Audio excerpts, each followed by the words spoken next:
Oke, Assalamualaikum warahmatullahi wabarakatuh.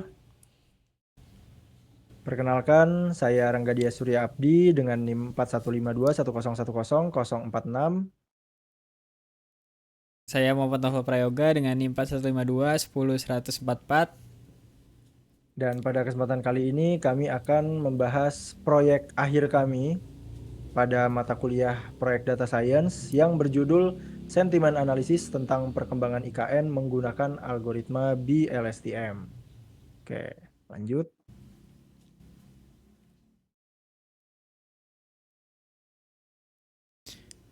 Yang pertama terdapat proses crawl and cleaning. Lanjut. Langkah awal yang kita lakukan adalah mengambil data dari Twitter. Data diambil melalui proses crawling menggunakan tweet harvest dengan kata kunci IKN di X serta menggunakan auth token untuk mengakses data yang diperlukan. Selanjutnya kami melakukan cek dan drop jika ada data duplikat. Jadi kami mengecek apakah ada data yang duplikat selama proses pengambilan data dari X yang sebelumnya Twitter. Menggunakan tweet harvest untuk memastikan keunikan data yang diambil. Kami melakukan validasi data duplikat di Google Sheet dari 753 data menjadi 500 data. Lalu ada pembersihan data teks. Di sini kami membersihkan data teks dengan menghapus mention, hashtag, URL, karakter khusus, dan spasi berlebih menggunakan regex. Teks juga diubah menjadi huruf kecil. Hasil pembersihan disimpan dalam kolom baru untuk mempermudah analisis selanjutnya. Selanjutnya proses tokenizing, yang dimana tokenisasi ini merupakan proses memecah teks menjadi potongan-potongan kecil atau token seperti kata-kata. Menggunakan XP Tokenizer dari pustaka NLTK untuk memisahkan teks yang sudah dibersihkan yang berjudul clean tweet menjadi daftar token.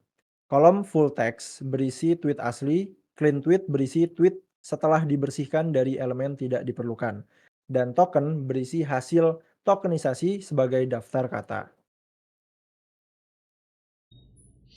Lalu tahap selanjutnya yang kita jalankan adalah proses normalisasi, di mana proses ini digunakan untuk menormalisasi teks tweet dengan mengganti kata tidak baku atau singkatan menjadi bentuk standar menggunakan kamus. Setelah itu dilakukan tokenisasi ulang untuk memisahkan kata-kata dan menghapus duplikat. Kita masuk ke stop word. Jadi proses ini untuk menghapus stop words dari teks yang telah dinormalisasi dalam sebuah data frame. Stop words adalah kata-kata yang umum digunakan namun tidak memiliki makna signifikan dalam analisis, seperti dan, di, ke, dan juga sebagainya. Daftar stop words dibaca dari file Excel dan diterapkan pada kolom teks yang telah dinormalisasi, menghasilkan kolom baru yang berisi teks tanpa kata-kata tersebut.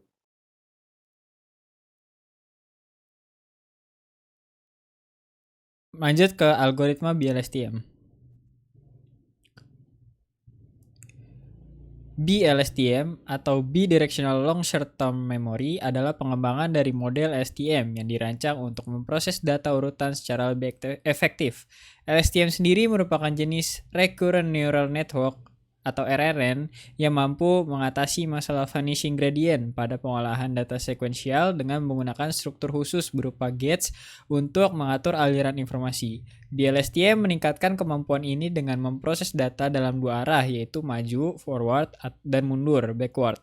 Hal ini memungkinkan model untuk memahami konteks penuh dari data sekuensial, baik yang datang, sebelum maupun sesudah titik waktu tertentu, sehingga cocok untuk tugas seperti analis sentimen, pemrosesan bahasa alami, dan pengenalan ucapan. Dengan menggabungkan informasi dari dua arah, BLSTM dapat menangkap hubungan yang lebih kompleks dalam data, termasuk dependensi jarak jauh antar elemen dalam urutan. Model ini terdiri dari dua lapisan LSTM independen yang bekerja secara paralel, satu untuk arah maju dan satu lagi untuk arah mundur. Hasil dari kedua lapisan ini kemudian digabungkan untuk memberikan representasi yang lebih kaya dari data masukan. Next ke eksekusi algoritma. Yang pertama dilakukan adalah data labeling. Jadi kode yang sudah ada di gambar ini merupakan kode untuk membuat grafik batang untuk menampilkan distribusi sentimen dalam data. Data dikelompokkan berdasarkan label sentimen, ada negatif, netral, dan juga positif. Yang bisa kita lihat bahwa dari negatifnya itu terdapat 257 data, netralnya terdapat 88 data, dan positifnya terdapat 155 data.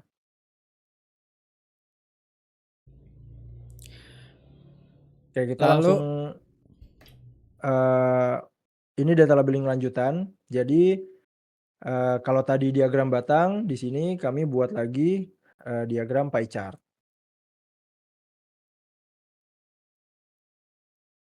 Lalu di sini kita masuk ke panjang distribusi teks sentimen positif. Chart ini menunjukkan distribusi panjang teks untuk tweet dengan sentimen positif.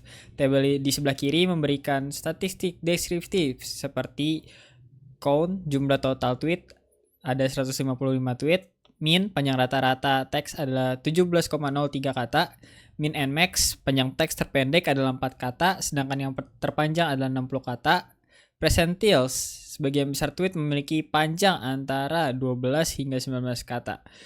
Histogram di sebelah kanan menggambarkan distribusi tersebut. Sebagian besar tweet memiliki panjang sekitar 10-20 kata dengan puncak frekuensi di sekitar panjang 17 kata. Distribusi ini menunjukkan pola umum bahwa tweet positif cenderung memilih teks yang singkat. Oke, next, panjang distribusi teks pada sentimen negatif. Chart di samping menunjukkan distribusi panjang teks untuk tweet dengan sentimen negatif. Tabel di sebelah kiri memberikan statistik deskriptif, yaitu total jumlah tweet yang berjumlah 257 tweet. Minnya panjang rata-rata teks adalah 20,42 kata, min dan maxnya panjang teks terpendek adalah 2 kata, sedangkan terpanjang adalah 57 kata. Percentilesnya 25%, 50%, 75%, sebagian besar tweet memiliki panjang antara 12 hingga 29 kata. Histogram di sebelah kanan menggambarkan distribusi tersebut. Sebagian besar tweet memiliki panjang sekitar 10 sampai 20 kata, dengan puncak frekuensi di sekitar panjang 10 kata. Distribusi ini menunjukkan bahwa tweet negatif cenderung memiliki teks yang lebih panjang dibandingkan dengan tweet positif.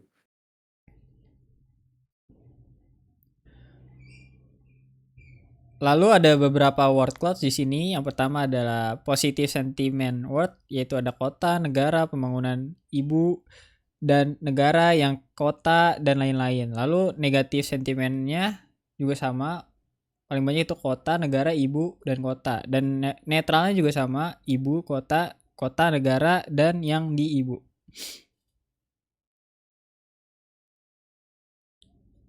Selanjutnya kami melakukan split data, yang dimana kita mengambil kolom label, lalu kami split 0,2 yaitu 80% dan 20% untuk pengujian. Jadi kode di atas ini mempersiapkan data untuk model pembelajaran mesin dengan mengonversi kolom label menjadi one hot encoding menggunakan pd.get dummies. Selanjutnya, ini dataset yang sudah saya jelaskan tadi dibagi menjadi 80% dan juga 20%. Lalu set pelatihan dibagi lagi menjadi set pelatihan dan validasi, yang dimana 75% untuk pelatihan dan validation reportnya itu 25%.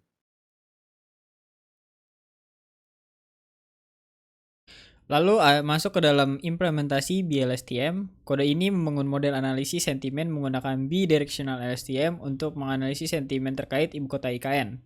Model dimulai dengan lapisan embedding untuk mengonversi kata menjadi vektor, diikuti oleh conv1d untuk ekstraksi feature dan batch normalization untuk stabilisasi pelatihan.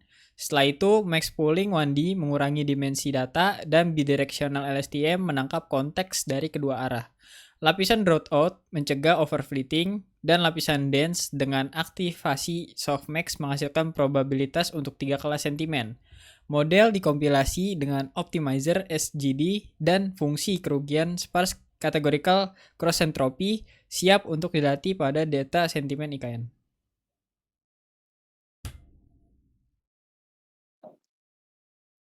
Oke, kita masuk ke hasilnya. Yang pertama pada evaluasi model, Jadi kode ini mengevaluasi model analisis sentimen menggunakan data pengujian X-test, Y-test yang sudah dilakukan sebelumnya. Menghasilkan akurasi 71% atau 0,71, presisinya itu 0,74, recall-nya itu 0,41, dan F1 score-nya itu 0,52. Hasil ini menunjukkan bahwa model memiliki kinerja yang baik, tetapi masih perlu perbaikan terutama dalam meningkatkan recall.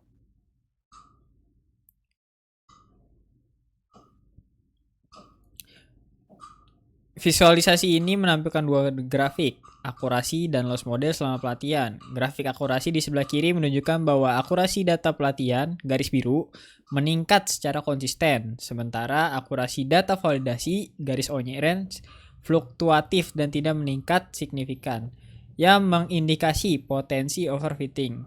Di sebelah kanan, grafik loss menunjukkan penurunan stabil untuk kedua dataset, dengan loss pelatihan yang lebih rendah daripada loss validasi menandakan bahwa model belajar dengan baik, tetapi perbedaan ini perlu diperhatikan untuk memastikan generalisasi yang efektif. Oke, terakhir kita masuk ke confusion matrix. Jadi visualisasi ini adalah matriks kebingungan atau confusion matrix yang menunjukkan kinerja model dalam mengklasifikasikan sentimen menjadi 3 kategori, yaitu negatif, netral, dan juga positif. Di dalam matriks, angka di setiap sel mewakili jumlah prediksi yang dilakukan oleh model. Misalnya, model dengan benar mengklasifikasikan 53 contoh sebagai negatif, 5 sebagai netral, dan 13 sebagai positif. Namun ada juga kesalahan seperti 14 contoh netral yang salah diklasifikasikan sebagai negatif dan 1 contoh positif yang salah diklasifikasikan sebagai netral. Matriks ini membantu dalam memahami di mana model berfungsi dengan baik dan di mana perlu perbaikan.